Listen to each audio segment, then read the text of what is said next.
Bueno, seguimos adelante el modo país. Está con nosotros el senador del Frente Amplio, José Carlos Maía. Maía, gracias por haber aceptado la invitación de venir a la mañana de Canal 5.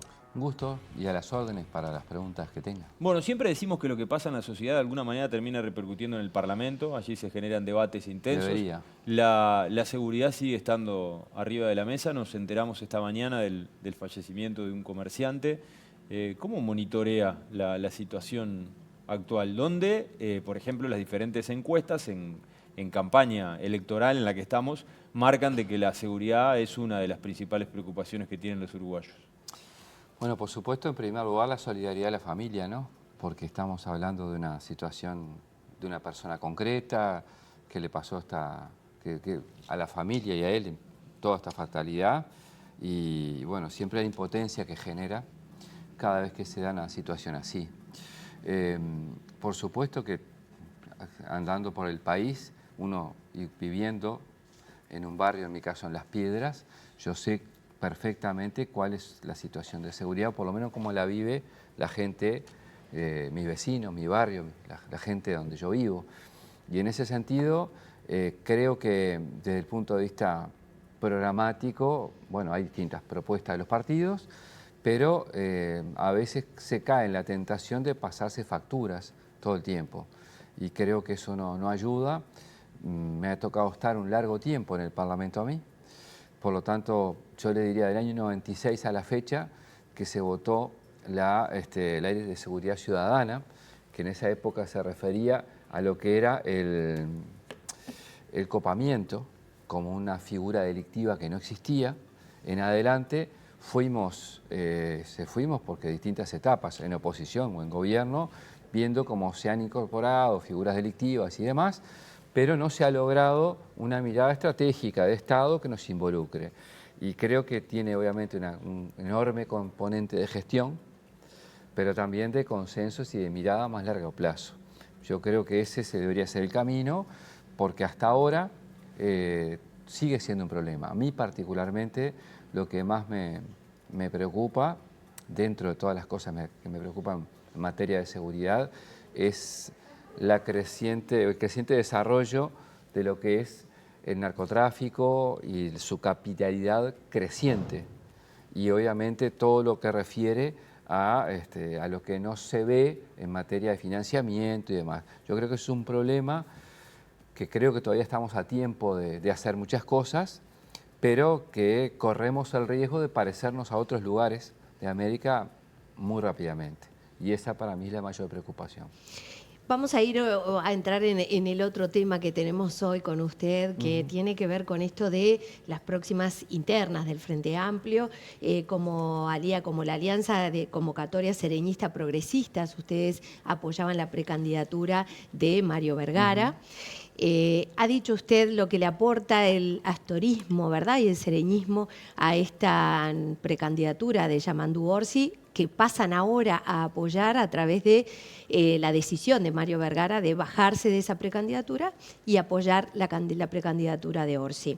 ¿Qué le aporta específicamente el astorismo y el sereñismo a la candidatura de Orsi, cuando incluso desde adentro de los propios participantes de la convocatoria ha habido críticas, sobre todo por ese apoyo que tiene Orsi por parte del MPP? ¿Qué es lo que le aporta en particular el astorismo que creen ustedes que va a incidir en la precandidatura de Orsi? Bueno, yo creo que le aporta una identidad propia. Nosotros tenemos una identidad propia que ha sido el legado de Astori, el astorismo, el sereñismo, y que no se continúe con la candidatura de Mario Vergara no solo es también el apoyo a Yamandu, sino también que creemos que de nuestro lugar podemos hacer determinados aportes en determinadas líneas. Y voy a decir algunos conceptos que creo que deberían ir en esta campaña interna, pero sobre todo en la perspectiva de un gobierno nacional del Frente, si es que la gente así lo decide. Por ejemplo, nosotros no creemos, como tuvimos en alguna etapa de nuestros gobiernos, alguna cuestión que se le llamaba el gobierno en disputa. Es decir, que vos estés disputando líneas dentro de un gobierno en el cual ya tenés un programa al cual vos tenés como guía, y eso sucedió. Tampoco nos parece buena cosa que en alguna etapa se habló, por ejemplo, de 2 equipos económicos y no trajo para el frente en la conducción general o trajo problemas eso. Para ponerle algunos pantallazos, en materia internacional, que vos hagas un fuerte énfasis en la inserción internacional para abrir el país, para captar inversiones y para proyectar el Uruguay hacia el mundo. Es una clave que desde nuestra visión es estratégica. El no tener un doble rasero en materia de derechos humanos, dependiendo de quién estés hablando, sino utilizar uno solo. En fin, son énfasis que nosotros creemos desde el punto de vista programático vamos a aportar. Sobre esa base acordamos con... Exactamente, ustedes ya vienen acordando en esa reunión que tuvieron con Orsi, la primera reunión en donde, bueno, usted estuvo ahí Sí, claro. en esa mateada que tuvieron juntos. ¿Se acuerdan algunos elementos de los que va a participar Asamblea y la alianza vuestra, la alianza que ustedes tienen progresista? Sí, a ver, nosotros en esa reunión en realidad fue específicamente para, digamos, Yamandú quiso hacer un gesto hacia convocatoria y hacia Asamblea Uruguay, tanto a Mario como hacia mí, sobre la decisión tomada. Y en ese sentido, por supuesto que estas cosas están sobre la mesa, pero ya venían de antes. Es decir, no se trata solo de adherir a una candidatura por adherir, se trata de adherir sobre determinadas valoraciones políticas. Y esas valoraciones políticas, entiendo, pasan por agregar, por aportar nuestro propio valor a esta candidatura que tiene, reitero, identidades propias que son distintas. Sí hemos tenido, y es verdad, con la 609, algunos acuerdos hacia atrás y hacia adelante. Cuando digo hacia atrás estoy diciendo, por ejemplo, en buena parte de los 15 años de gobierno del Frente Amplio, la gobernabilidad del Frente tuvo encuentros a nivel parlamentario, por ejemplo, para sacar presupuestos, para priorizar en presupuestos. Digo, la construcción de los 15 años. Con miradas distintas, sí, pero con encuentros. Después, en este periodo tuvimos cierto nivel de debate sobre si en la LUC le decíamos todo que no, o no en general, y algunas cosas que sí. Bueno, ahora pasa con la reforma de la seguridad social algo similar, ¿no? Algo similar. La LUC, digamos, la coincidencia de opinión de la 609 con convocatoria, más otras miradas también, fue hacia ese lado. Con lo que decías vos de la seguridad social también. Nosotros creemos, los 2 precandidatos, en su momento, tanto Mario como Yamandú, no firmaron. Yo no firmé. Y ninguno de nosotros, en cuanto a dirigente, lo hicimos. Entonces, ¿por qué? Pues bueno, porque el Frente Amplio, como partido político, dijo vamos por otro camino, que es el camino de ganar las elecciones nacionales, cambiar por una nueva ley, la ley hoy vigente, con una metodología y objetivos distintos. Entonces, todo eso nos ha llevado a tener más cercanía con aquellas cosas y valores que sostienen una candidatura, y es por esa la decisión que se tomó. Bien, Maía, si me permite, me gustaría meterme en lo que tiene que ver con la propuesta programática. ¿Cómo no? Sé que una gran parte del electorado no suele leer los programas de los partidos políticos, aunque sería importante. Sería. Y en los días pasados el diario El Observador hablaba de una contradicción, particularmente en el programa del Frente Amplio, en relación a lo que había dicho Yamandú Orsi sobre los barrios privados. En concreto, él había hablado en defensa de los barrios privados diciendo que si había trabajo estaba bueno priorizarlo y que de cierta forma él entendía que no se partía la sociedad en 2. Ahora, cuando uno va al programa del Frente Amplio, habla en este documento de más de 100 páginas de evitar la construcción de barrios o enclaves cerrados. ¿Cómo se explica eso? Bueno, primera cosa, es bueno que el Frente Amplio es el primer partido político que tiene un programa, que los demás no lo tienen. Hay candidaturas que dicen voy yo, al otro, pero ninguno tiene un programa. Entonces el Frente Amplio tiene un programa y esa es una diferencia muy importante, que tiene miradas técnicas y elaboración de base. Sobre el punto de vista referido a los barrios privados, Bueno, fue un debate instalado en la izquierda hace añares. Yo recuerdo, por ejemplo, que en Montevideo no se dieron. ¿Por qué? Porque la concepción de ciudad que desarrolló fundamentalmente Mariano Arana, o las gestiones de Mariano Arana, entendieron que eso podía ser no lo voy a decir técnicamente porque no sé decirlo técnicamente, pero como una especie de segmentación geográfica dentro de una ciudad. Bueno, en Canelones, tanto con Marcos Carámbula como con Yamandu Orsi, hubo otra mirada. Ya hay esto. Es claro que Canelones es más grande y desde el punto de vista geográfico no tiene, digamos, el tejido donde podrían estar insertos en todo caso Montevideo. Entonces, yo particularmente creo que es cierto que han generado mano de obra y servicios, eso yo lo veo en los barrios donde hay en Canelones, pero creo que la extensión de eso como modelo no es una opción por parte del Frente Amplio. O sea, para que se entienda, ¿está de acuerdo con esto de evitar la construcción? Si es yo creo que yo no la estimularía en forma genérica. Creo que en materia de construcción el programa del Frente Amplio tiene otras prioridades que yo comparto, distintas, pero en esta uno está conviviendo. Es como cuando vos vas, por ejemplo, al debate, que ahí es más en mi campo, por supuesto, de la educación pública y privada. ¿Tá? Es como decir, bueno, la educación privada. Yo conozco una gran cantidad de colegios privados en el interior y en Canelones, y también en algunos barrios de Montevideo, que están muy lejos del estereotipo que vos conocés o a veces generaliza un barrio de un colegio privado, elitista, etcétera, etcétera. Más allá de eso, yo personalmente entiendo que hay que focalizar en la educación pública como el mayor factor identitario del Uruguay y el mayor lugar donde se genera igualdad de oportunidades, república, democracia y demás. Pero tenés que convivir con las opciones que toma la sociedad. Bien. Y eso Maía, es parte de la cosa. Le robo un segundito, vamos a ir a exteriores, vamos a hablar de elecciones internas, obviamente, ya seguimos con el senador del Frente Amplio. Está Virna con novedades importantes en cuanto a los partidos que se presentan para las elecciones internas. Virna, voy contigo. Muy bien, muchísimas gracias, Miguel. Le agradecemos al ministro de la Corte Electoral, José Garchitorena, que nos recibe en su casa, bueno, para hablar un poco de esto, ¿no? El récord de los que hay, los partidos registrados para las elecciones internas y conocer un poco el mecanismo, ¿no? Muchísimas gracias por estos minutos, ministro. Bueno, récord de inscripciones de partidos políticos. Sí, la verdad que sí. En la interna del 2019 comparecieron 15 partidos y ya fue un número elevado, por cierto. Para esta elección interna podrían llegar a presentarse 23 partidos políticos. A los 11 que quedaron de la interna anterior, 12 más que se registraron en este periodo.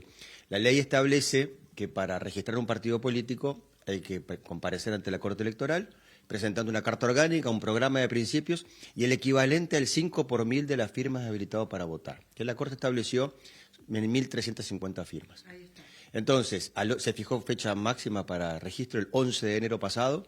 O sea, el registro ya cerró. Cerró y a esa fecha se solicitaron 12 partidos. Bien. Que ya básicamente creo que uno o dos todavía están en la etapa final del trámite de registro, pero van a estar.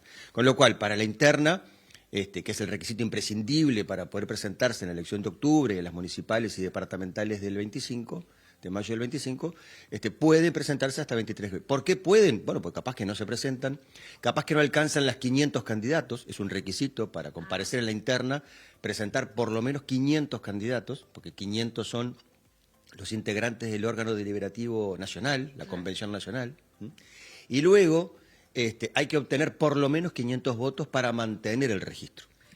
Eso después de las elecciones. Eso es en la interna. En la interna hay que tener por lo menos 500 votos. De hecho, en la interna del 2019 se presentaron 15 partidos y hubo 4 que no alcanzaron los 500 votos. Por eso quedaron 11. Que sumado a los 12 que se registraron en este periodo, son los 23 que pueden comparecer el próximo 30 de junio. Claro. ¿Y esto hay tiempo para presentar hasta un mes antes para...? El 31 de mayo vence el plazo para el registro de hojas de votación. O sea que ese día es el plazo límite que tienen para presentar esos 500 candidatos, digamos. Ahí está, bien. ¿Cómo ve esta situación? Bueno, sí, es como te digo, es sin precedentes, la verdad. Antiguamente no teníamos tantos partidos. Es un fenómeno que, como ven, se viene incrementando elección tras elección. Bueno, es un tema además para politólogos o sociólogos, por qué surgen tantos partidos políticos, ¿verdad? Seguramente muchos de ellos tienen reivindicaciones muy puntuales, ¿no? A diferencia de los partidos políticos que estamos acostumbrados, que tienen opinión sobre varios temas, estos reivindican temas puntuales o hacen foco en temas puntuales. Algunos de ellos, ¿verdad? Pero no sé, no es un tema para politólogos. Bien, bien. ¿Algún partido que le haya llamado la atención? No, digo, son todos partidos, ya digo, que tienen esa particularidad. Algunos son escisiones de otros existentes, pero en general, bueno, todos cumplieron con la reglamentación, que es lo que la Corte verifica. Bien, entonces, pasada la elección interna, pasada de junio, conoceremos cuántos son ahí, cuántos logran seguir en carrera para octubre. El 31 de mayo vamos a saber cuántos comparecen en definitiva a la interna.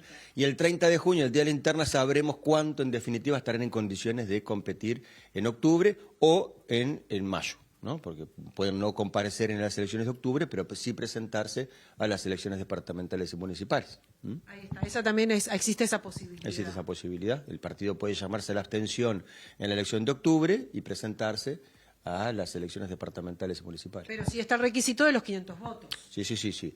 Para participar del ciclo electoral 24 a 25 hay que pasar por la interna y hay que presentar 500 candidatos y obtener por lo menos 500 votos. Bien. No puedo dejar de preguntarle, ministro, sobre lo que va a pasar el sábado. El PIT-CNT anunció que va a entregar las firmas para este plebiscito a la vicepresidenta Beatriz Argimón, quien recibe las firmas. ¿Cómo es esta situación? ¿Ustedes la van a recibir el sábado o cualquier otro día? ¿Cómo se da eso?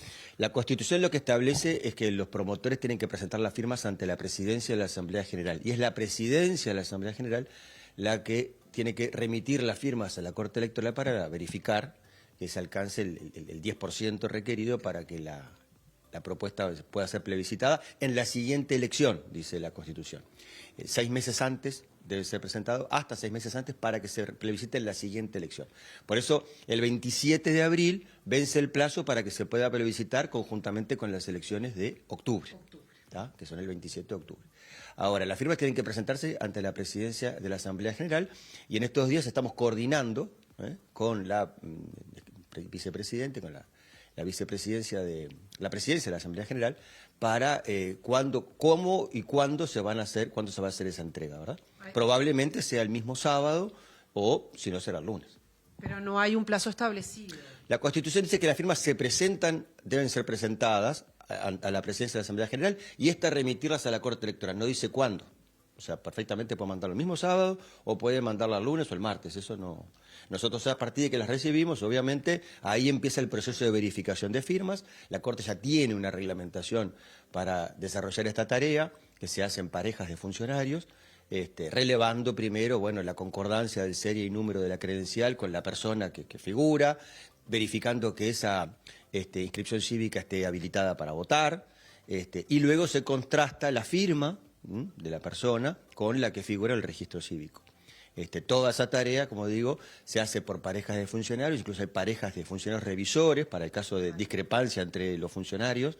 Hay una instancia, digamos, de apelación para, en definitiva, resolver si se acepta o no esa firma. ¿Y esas revisiones de esas firmas tienen algún plazo? No. El plazo que tenemos es el plazo mismo de la organización de la elección, claro, ¿verdad? Pero no hay ni la ley ni la Constitución establece a la Corte un plazo para determinar si hay o no plebiscito a partir de las firmas presentadas. La velocidad con que se realiza este tipo de tareas depende de muchos factores, fundamentalmente de la cantidad de tareas que hay en la Corte Electoral para organizar la elección, si hay otro plebiscito, porque si se presentan 2 plebiscitos estaríamos verificando las firmas de 2 iniciativas. Claro. O sea, es un tema... Eso trabajo. Claro, y depende un poco, entonces, digo, del cúmulo de actividades y la disponibilidad de funcionarios electorales para poder desarrollar la tarea, que lleve más o menos tiempo. Ahí está. Ministro, muchísimas gracias por recibirnos estos minutos. No, un gusto y a la orden. Estaremos en contacto y a la expectativa a ver entonces qué pasa con estas firmas y bueno, cuándo estaría el tiempo o cuándo se prevé que ya se puede dar la noticia. Gracias. Un gusto, a la orden. Bien, Miguel, nosotros seguimos recorriendo las calles de Montevideo. Nos vemos en un ratito anunciando los detalles del fin de semana del patrimonio, este año dedicado al vino y a los iniciadores del vino en nuestro país. Virna, muchísimas gracias, te esperamos en un rato. Senador, disculpe, pasan cosas en la calle, a veces teníamos que ir. Está todo bien. No, pero seguimos de alguna manera en tema. Diego le preguntaba sobre el programa del Frente Amplio y yo ahora le pregunto sobre educación. Este gobierno implementó una reforma educativa, todos la están defendiendo. Hay quienes se oponen a esta reforma educativa. ¿Qué plantea el Frente Amplio concretamente en ese programa de gobierno en cuanto a la reforma educativa? Bueno, en primer lugar, lo que el gobierno ha hecho es mucho marketing de transformación educativa. Es decir, habló mucho y los resultados han sido malos o muy malos. En primer lugar, se bajó la calidad en cuanto a la promoción. Es decir, ahora, por el tema de repetición, por el tema de la cantidad de bajas, es como tener un arco más grande y, por supuesto, mucho más gente pasa de un año a otro. Puede haber una promoción administrativa, desde ese punto de vista, mucho mejor. O sea, hay más gente que puede promocionar porque los niveles de exigencia bajaron respecto a los periodos anteriores. Segundo, la medición no del Frente, sino del Instituto Nacional de Evaluación Educativa, el INED. La última había sido en 2018, se hacía cada 2 años, no se hizo en el 20 por la pandemia, se hace en el 2022. La medición oficial da que todos los indicadores generales estamos peor en 2022 que en 2018. Lo dice el informe, no lo dice el Frente. Tercero, hubo una reducción desde el punto de vista del ingreso de la educación, es decir, de los recursos para la educación. Hubo una reducción de horas de clase, de cursos y una cantidad mayor de estudiantes en las aulas. En cuanto a los contenidos por ejemplo, esa pugna de educación por competencias o por contenidos clásica, me parece que es casi absurda. ¿Por qué? Porque vos lo que tenés que tener es una línea estratégica y no atarte a cosas dogmáticas desde el punto de vista de la concepción del trabajo educativo. Entonces, yo creo que se anunció mucho más, recién esta parte empezó en febrero del año pasado, los profesores iban llegando casi a los cursos cuando comenzaban las clases, entonces no se puede evaluar seriamente eso si salió bien, mal o regular. Ahora, senador, también le planteo, el Frente Amplio tampoco le pudo encontrar la vuelta a la educación. Bueno, lo que pasa es que, primero, falla la mirada en esto.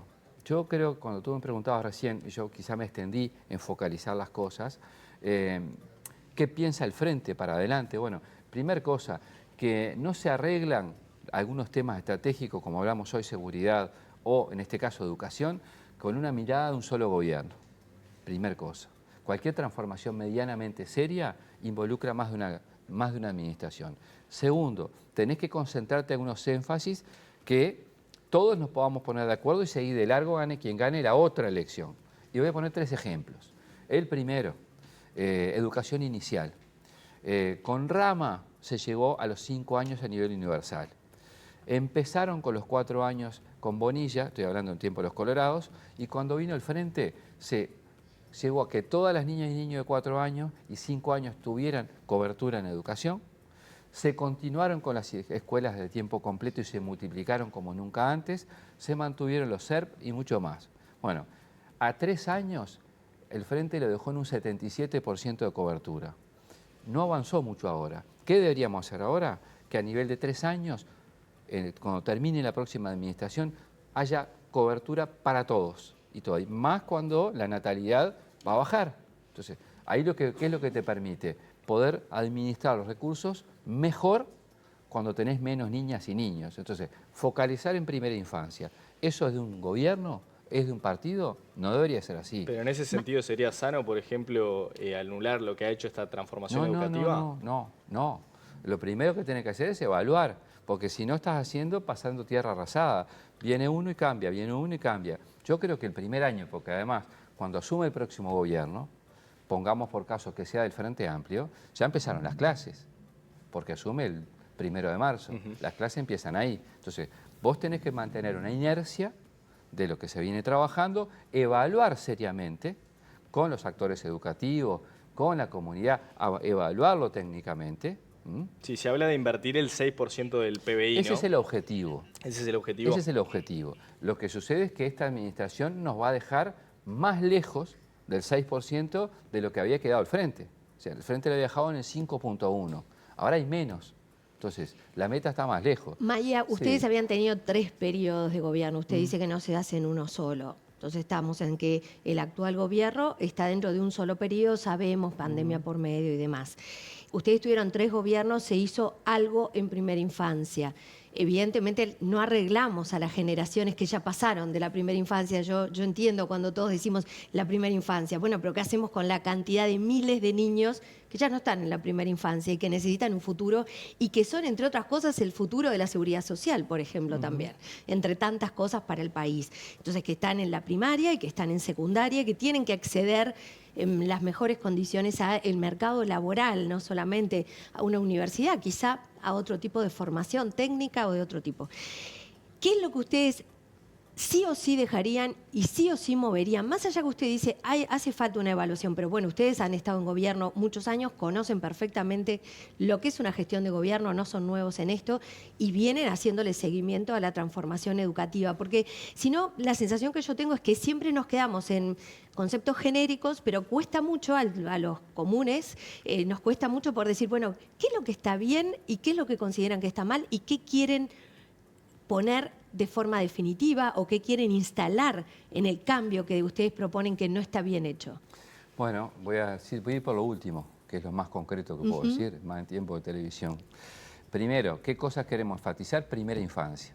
Lo primero, lo que dije recién. Es decir, alcanzar a la universalidad de todas las niñas y niños de 3 años. Lo avanzamos en 15 años, lo dejamos casi completo a los 3 años, hay que hacerlo.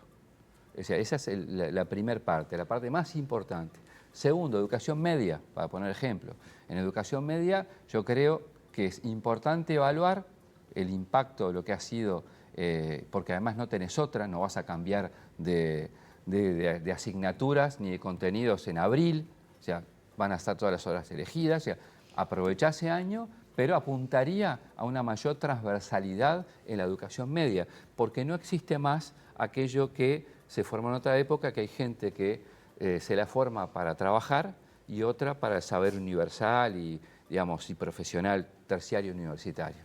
Tiene que haber una versatilidad mayor y, por lo tanto, con respecto a los que nos habíamos propuesto nosotros, crear una educación media básica superior y una media básica, bueno, hacer una transversalidad mayor. Es decir, que vos puedas tener una movilidad mayor como estudiante entre UTU, secundaria y demás. Eso creo que es, digamos, a lo que apunta a los que ya están en el sistema. ¿Está claro? Que es tu pregunta. La tercera, que me parece fundamental, es la formación docente.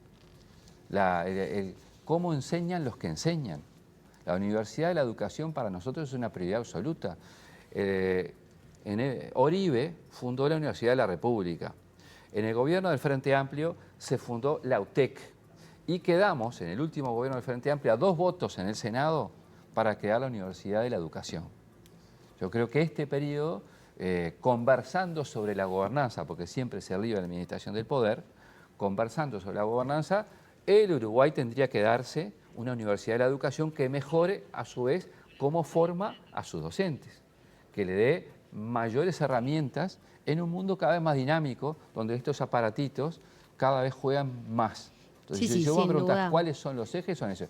Y para contestar toda la pregunta que tú formulaste, ¿qué de lo que viene ahora, de lo que se viene haciendo, habría que mantener? Te doy un ejemplo. Yo creo que lo que es el Plan Ceibal, que por supuesto viene del gobierno del Frente Amplio, y su vinculación creciente con la ANEP y toda la ANEP, que en un momento tuvo, digamos, como una etapa un poquito más independiente una cosa que de otra, porque nació afuera de la ANEP, bueno, eso es una profundización que podemos hacer. Entonces, a mí, o mantener y desarrollar. nunca me dolieron prendas a la hora de reconocer cosas, aunque no siempre veo del otro lado lo mismo. Senador, muchísimas gracias por estos minutos, ha sido muy amable, seguramente en algún otro momento volvamos a conversar. Con gusto, que tengan una muy buena jornada, que anden bien.